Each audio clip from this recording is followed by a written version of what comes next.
Welcome to this week's edition of Taiwan Talk. I'm Hope Go. Earlier this year, a Netherlands-based academic publisher announced it would be releasing Taiwan's first-ever encyclopedia in response to what it called a growing demand for Taiwan-related information within the academic space. The encyclopedia, which is scheduled for release before the end of this year, covers 14 subjects, including history, archaeology, sociology, domestic politics, international relations, music, and literature. Leading the effort to pull this groundbreaking work together is Academia Sinica's Michael Hsiao, who is also chairman of the Taiwan-Asia Exchange Foundation. He joins us this week to discuss the genesis of Taiwan studies, the events that shaped it, and what inspired him to put this important piece of work together. So this Taiwan study was created as a reaction to the prevailing Sinology and Chinese studies, where Taiwan had no proper place. To speak of a history, Taiwan history was completely hidden. So that's why Taiwan study wanted to develop an academic, intellectual enterprise so that Taiwan as a subject matter can be highlighted. It's an intellectual academic movement to make Taiwan study a legitimate study outside or beyond Chinese studies. While Taiwan studies wasn't formally recognized until the 1990s, Hsiao says its foundations were laid in the 1980s. Well, that means that 1980 people work on Taiwan study already. It doesn't come out from out of the blue, right? That means that people work for decades. For example, I came back to Taiwan 1979. I began to work on Taiwan-related studies in sociological field. And many people like that in history, work on political science and anthropology. It's the right moment. 1990 was the right moment. And think about it. 1987 was the lift of martial law.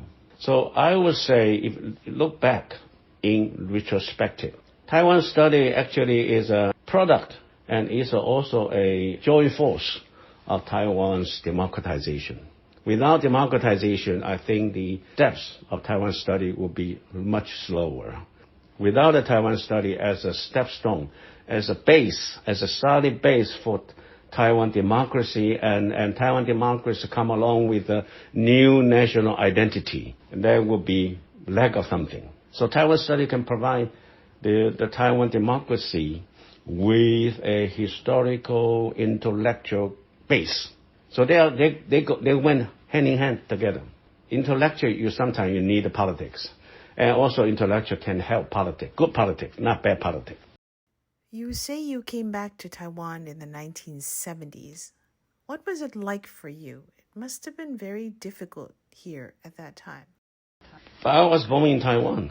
I'm a Taiwanese. I'm a seventh generation of Taiwanese. So when I went to study abroad to Buffalo, New York, for my PhD, it was 74 to 79.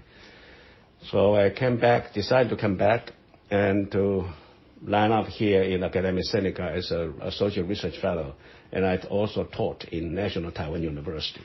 It's a difficult time, but it's a best time. Because as a social scientist, you can witness the great change. And you also can find out what should be changed. It's not just to observe the changing. You need to advocate. You join the force. So for the first 10 years, I have been working on documenting, reporting, advocating, and helping all kind of a civil society movement, from consumer movement, environmental movement, anti-nuclear power movement, women movement, conservation, and aborigines. I learned from them. I wrote about it and published about it, and I answer all the questions from a journalist. Why people protest? And then I give the legitimate answers.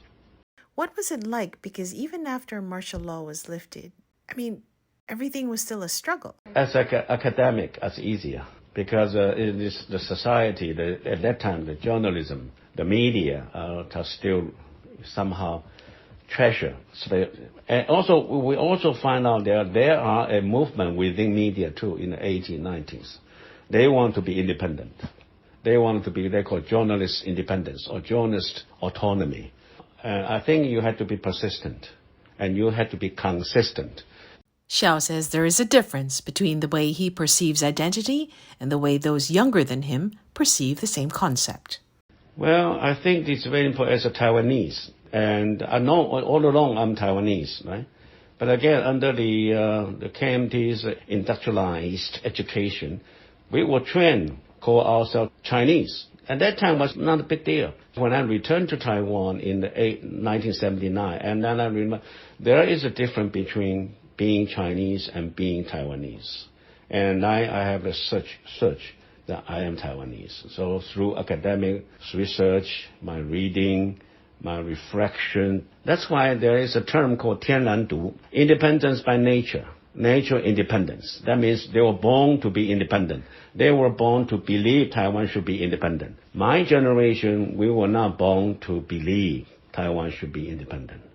We were born to be, we are all Chinese. We will conquer the People's Republic of China and then we'll be unified in one China. But you have to go to the search, to soul searching. To be academic is an advantage. We have an intellectual tool. We can study, we can research through reading and writing and reflecting. So I found that this transition was very smooth, shifting from being a Chinese to Taiwanese. I don't mind to be ethnic Chinese because I speak Mandarin. I write Chinese poetry and music and painting. There's nothing wrong with it. But politically, no. Politically, I'm not Chinese. But culturally, linguistically, yes, I am ethnic. I have to add ethnic Chinese. You have to go through it. But for young people, they don't. They say, sure, why the old man, you went through such a trouble to search. You don't need to search. We are Taiwanese, you know. Did you encounter any difficulties when you decided to put the encyclopedia together? No. This is after 2020, right? So the encyclopedia that's why it's the last piece to be found, to be made, to be created, to fill the circle of Taiwan studies. So no trouble. You were listening to Michael Hsiao, chairman of the Taiwan-Asia Exchange Foundation. And that does it for this week's edition of Taiwan Talk. I'm Hope Go. Do join us again next time. Thank you for tuning in.